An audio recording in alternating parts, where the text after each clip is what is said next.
if it's a free democratic society, there are many different movements within the society. There are obviously, in every society, there are people who are against this society. They may be simple criminals, ideologically in disagreement with the state policy, conscientious enemies, simply psychotic personalities who are against anything. Right?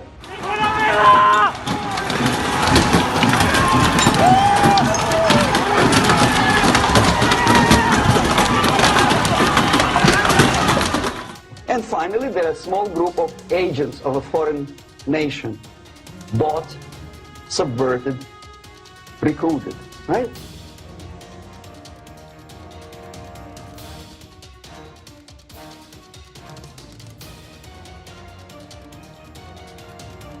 The moment all these movements will be directed in one direction, right?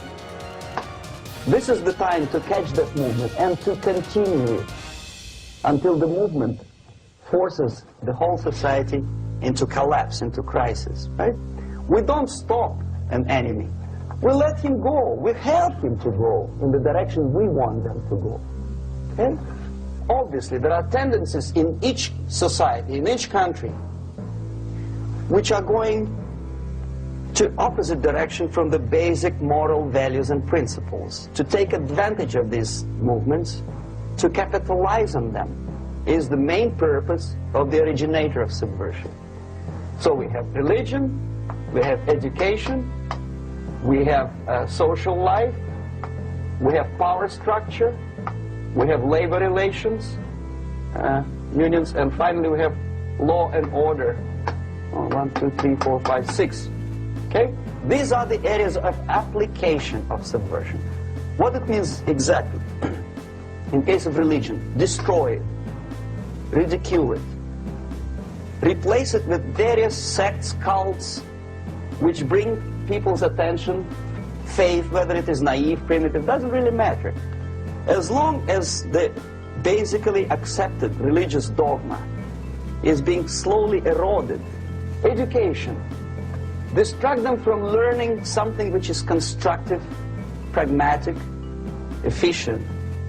Instead of mathematics, physics, foreign languages, chemistry, teach them history of urban warfare, natural food, home economy, your sexuality, anything, as long as it takes you away, okay?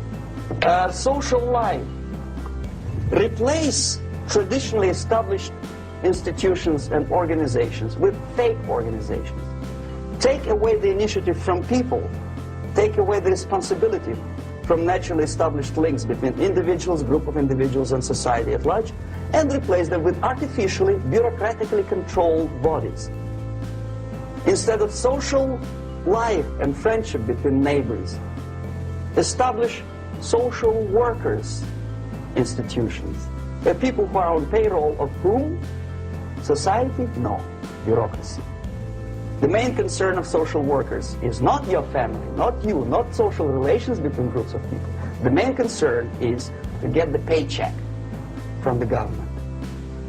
Power structure. Okay. The natural bodies of administration, which are traditionally either elected by people at large or appointed by elected leaders of society, are being actively substituted by artificial bodies. The bodies of people, groups of people, whom nobody elected. Never. As a matter of fact, most of the people don't like them at all, and yet they exist. One of such group is media, who do not have neither qualification nor the will of people to keep them in power, and yet they do have power. Okay. Together with that, there is another process. Law enforcement, law and order organization and structure is being eroded. For the last 20, 25 years, if you see old movies and new movies, you can see that in new movies, a policeman, an officer of the United States Army looks dumb, angry, psychotic, paranoid. A criminal looks nice, and he's unproductive only because society oppresses him. A policeman is a pig, rude policeman. He abuses his power. You know? A generality, generalization like that. The hatred, the mistrust to the people who are supposed to protect you and enforce law and order. Moral relativity. Okay, labor relations.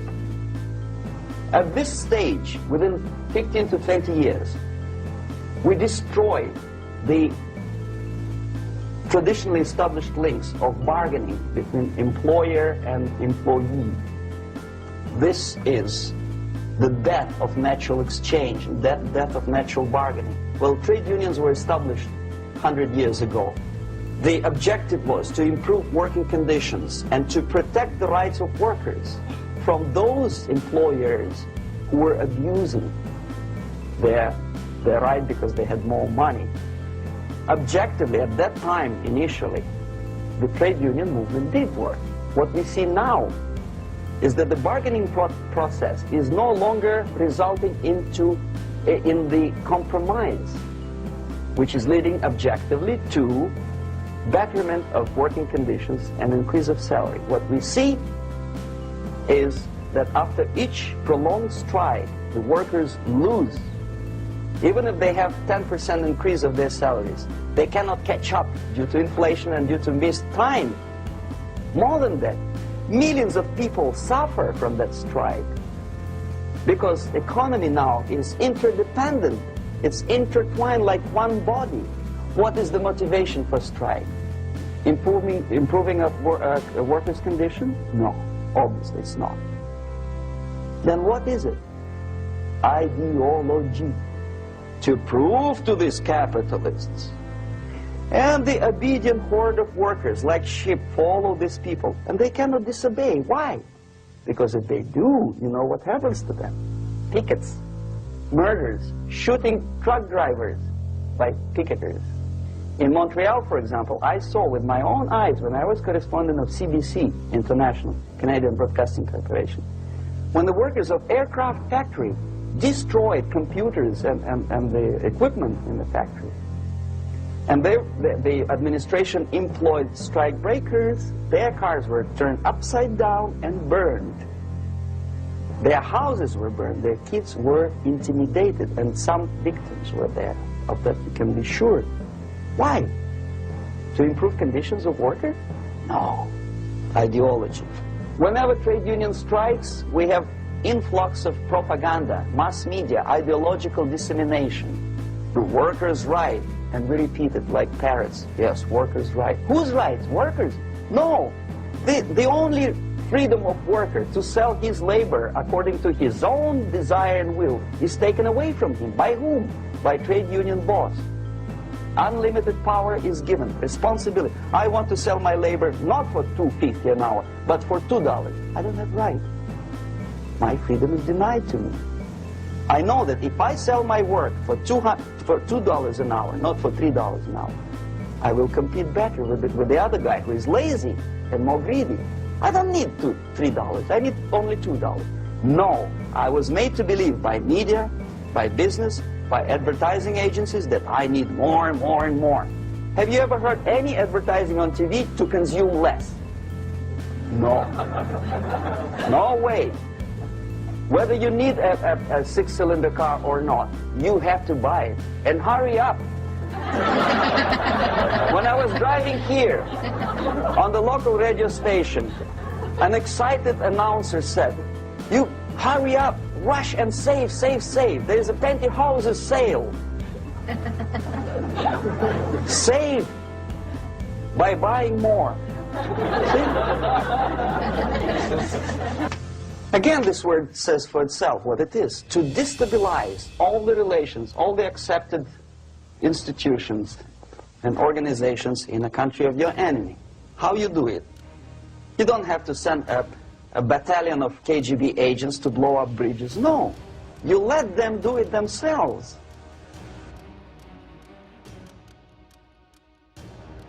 There is no crime if a professor who recently went to USSR introduces a course of Marxism-Leninism in a Californian college, for example. Nobody is going to come to his doorstep and say, "Okay, mister, come you are under arrest. No, it's not a crime. It's not even considered a moral crime against your country. The normal, traditionally accepted relations are destabilized. The relations between teachers and students in schools and colleges fight.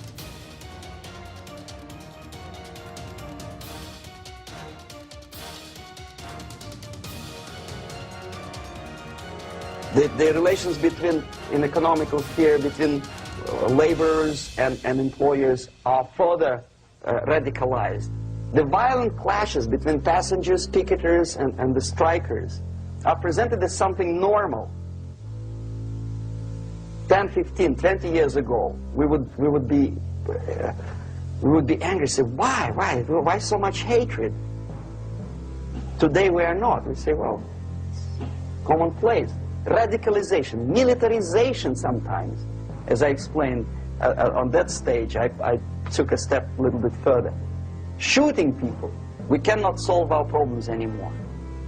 The society at large becomes more and more antagonistic between individuals, between groups of individuals, and the society at large.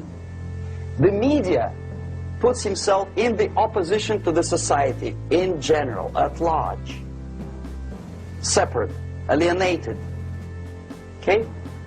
On that stage, you remember I was talking a couple of hours ago about the sleepers.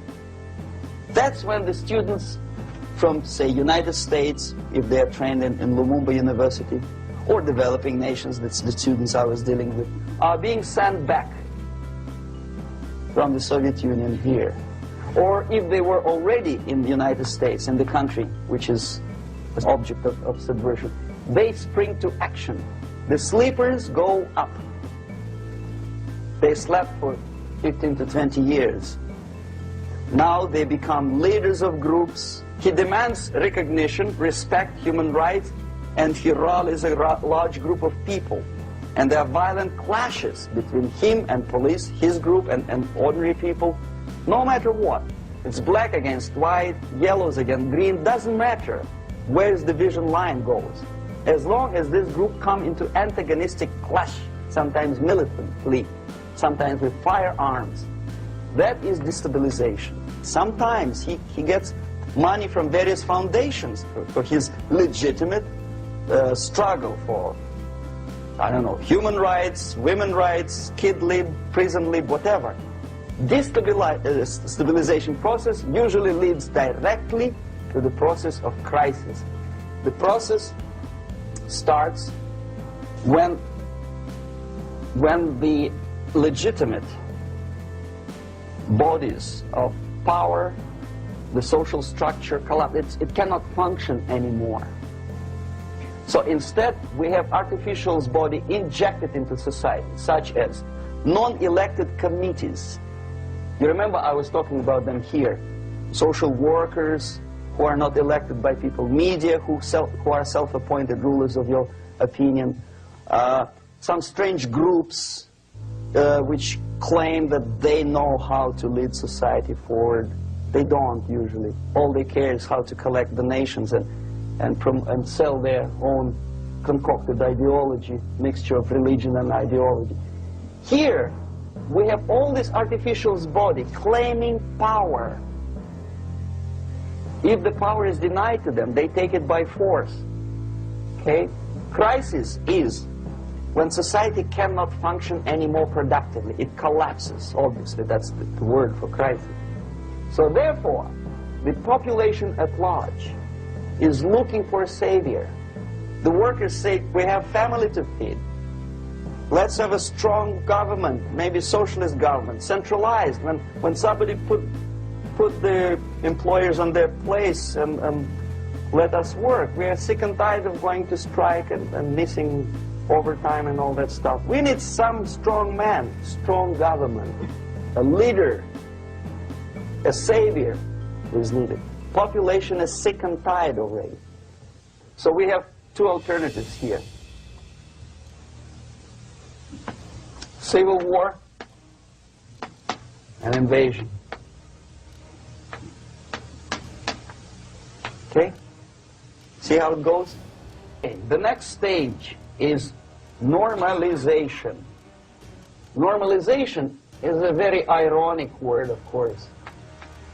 At that stage, the self-appointed rulers of the society don't need any revolution anymore. They don't need any radicalism anymore. So this is the reverse from destabilization. Basically, it is stabilizing the country by force. So all the sleepers and activists and social workers and liberals and homosexuals and professors and Marxists and Leninists are being eliminated physically sometimes. They've done their job already. Okay? They are not needed anymore. The new rulers need stability to exploit the nation, to exploit the country, to take advantages of the victory. So to reverse this process, from here, it takes only and always military force.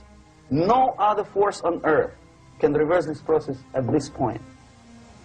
At this point, it does not take military invasion of the United States Army. It takes strong action, like in Chile. A CIA covert involvement to prevent the savior from outside to come into power and to stabilize country before it erupts into civil war. Support the right-wing conservative forces by money, by crooks or love, doesn't matter. Stabilize the country. Don't let the crisis develop into civil war or invasion. Oh no, your liberals will say it's against the law. The Congress will not appropriate money for covert actions of CIA. Why not? Should we wait till the normalization come and Soviet tanks land in Los Angeles airport? Now, at that point, at the point of destabilization, also the process could be reversed. Again, easily than this. No CIA involvement at this point. You know what it takes here? Restriction of some liberties for small groups which are self-declared enemies of the society. As simple as that. Oh no, the media and liberals will tell you this is against the American Constitution. How can we, by force, deny the civil rights to criminals, for example? It's not good. Okay? So we allow them to. Okay, if you allow the criminals to have civil rights, go on and bring the country to the crisis. This is a bloodless way to do. Curb the rights. I mean, not to put them in prison. No, I'm not talking about putting all the gays from San Francisco in the concentration camp. Do not allow them to take political force. Do not elect them to the seats of power, whether it is municipality level, state level, or federal level. It has to be beaten in the heads of American voters that a person like that in the seats of power is an enemy. Do not be afraid of this word. It is an enemy. If he is not an enemy here, he will be here. Later on, he will be shot, of course. But at this point, he is an enemy. Have you ever met a person who would sacrifice his life, freedom, for the truth like that? This is truth. I never met a person who said, this is truth and I'm ready to shoot me. To defend the truth. Right?